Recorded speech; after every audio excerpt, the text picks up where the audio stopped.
नमस्कार मित्रों, आज चिंतन में व्यक्तित्व को आकर्षक बनाइए। मनुष्य जीवन को सफल और उन्नत बनाने वाले अनेकों गुण होते हैं, जैसे सच्चाई, न्यायप्रियता, धैर्य, दृढ़ता, साहस, क्षमा, दया, परोपकार आदि। इनमें से कुछ गुण तो ऐसे होते हैं जिनसे वह व्यक्ति स्वयं ही लाभ उठाता है, और कुछ ऐसे भी होते हैं जिनके द्वारा अन्य लोगों का उपकार भी होता है और अपनी भी आत्मोन्नति होती है। उदारता एक ऐसा ही महान गुण है। मनुष्य के व्यक्तित्व को आकर्षक बनाने वाली यदि कोई वस्तु है तो वह उदारता है।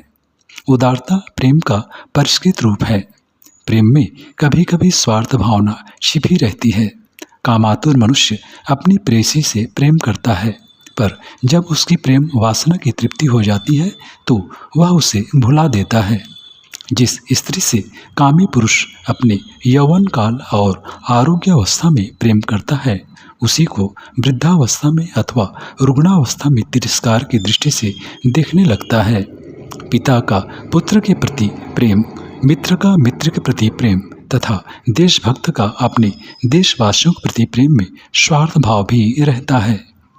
जब पिता का पुत्र से, भाई का भाई से, मित्र का मित्र से, देश का भक्त देशवासियों से किसी प्रकार का स्वार्थ भाव नहीं होता तो वे अपने प्रियजनों से उदासीन हो जाते हैं। पर जिस प्रेम का आधार उदारता होती है वह इस प्रकार नष्ट नहीं होता। उदार मनुष्य दूसरे से प्रेम अपने स्वार्थ साधन हेतु नहीं करता, वरन उनके कल्याण और अपने स्वभाव के कारण करता है। इससे उदारता युक्त प्रेम सेवा का रूप धारण कर लेता है। इस प्रकार का प्रेम दैवी रूप में प्रकाशित होता है।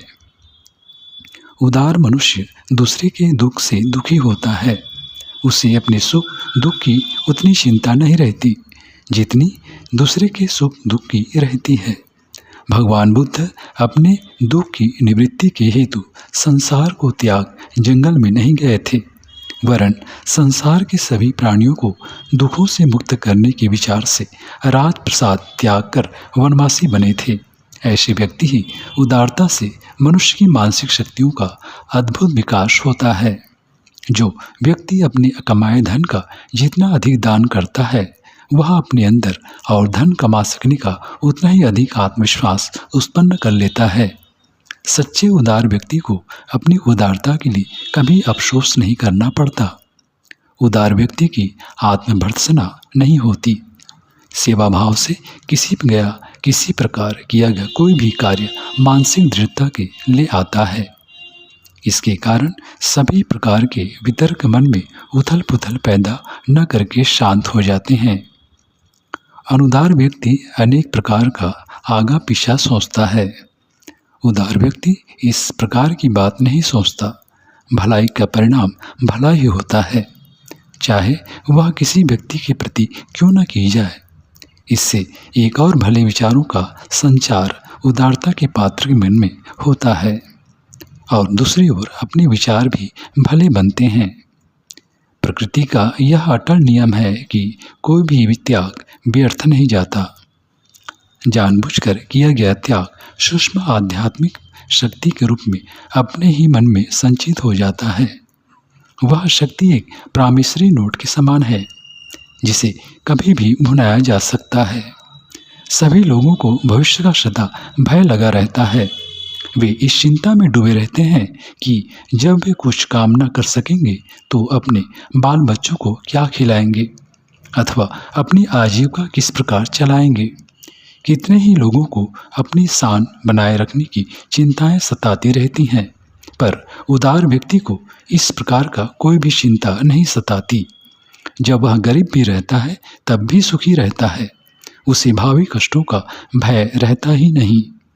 संसार के अनुदार व्यक्ति जितने काल्पनिक दुखों से दुखी रहते हैं उतने वास्तविक दुखों से दुखी नहीं होते।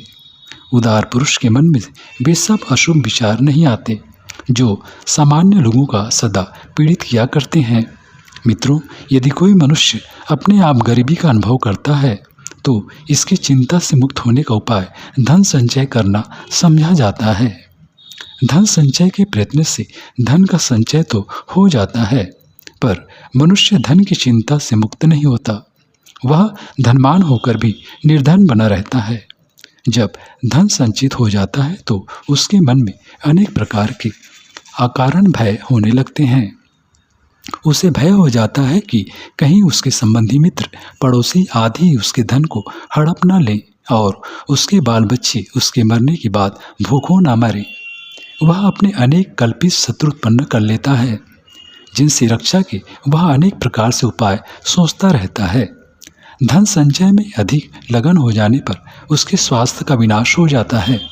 उसकी संतान की शिक्षा भली प्रकार से नहीं हो पाती और वह निकम्मी और चरित्रहीन हो जाती है। इस प्रकार उसका धन संचय का प्रयास एक ओर तो उसके मृत्यु को समीप बुला लेता है और दूसरी ओर धन के विनाश के कारण भी उपस्थित कर लेता है। अतएव धन संचय का प्रयत्न अंत में सफल न होकर विफल ही होता है।